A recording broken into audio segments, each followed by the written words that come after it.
কবরের প্রথম রাত কেমন হবে? একটি ফেরেশতা এসে তাকে উঠাবে, বলবে তোমার সময় শেষ, ওঠো। তোমার সেই ভাই তারপর তাকে তিনটি প্রশ্ন করা হবে। তোমার রব কে? তোমার রব কে? তোমার দিন কি? তোমার নবী কে? যে উত্তর দিতে পারবে না সে চিৎকার করে বলবে আমাকে মাফ করে দিন। মাফ করেছে। কিন্তু সেই দিন হবে না কোনো ছাড়, হবে না কোনো মাপ। তার কবরের মাটিগুলো তাকে এত জোরে চাপ দিবে, তার এই পাশের হাড্ডি ও পাশে নিয়ে যাবে। তারপর তার কবরে আযাব শুরু হয়ে যাবে, আগুন জ্বলে যাবে। এবং তার কবরে এত বিশাল বড় বড় সাপ আসবে, যে সাপগুলো দুনিয়াতে একবার নিঃশ্বাস ফেললে দুনিয়া পুরো ছিন্ন ভিন্ন হয়ে যাবে। তাকে কিয়ামতের আগ পর্যন্ত নিয়ে এই সাপগুলো তাকে কামড়াতে থাকবে।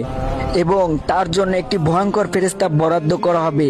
সে হবে অন্ধ, বয়রা, বোবা। তার হাতে একটি বিশাল ভয়ঙ্কর হাতুড়ি থাকবে, যে হাতুড়ির ওয়েট এত হবে যে সারা চান পৃথিবীর মানুষও তার হাতুড়িকে বিন্দু পরিমাণও নাড়াতে পারবে না। তাকে এই হাতুড়ি দিয়ে এত জোরে জোরে আঘাত করবে, শুধু মানুষ আর জিন ছাড়া সারা পৃথিবীর সকল প্রাণী তার চিৎকার শুনতে পাবে।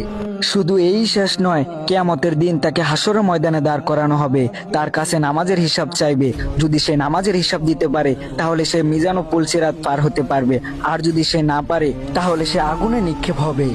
যদি কবরকে ভয় করে থাকুন তাহলে মৃত্যুকে আজ থেকেই স্মরণ করুন, আর আমাদের ভিডিওতে ফলো দিয়ে একটি লাইক দিয়ে যান।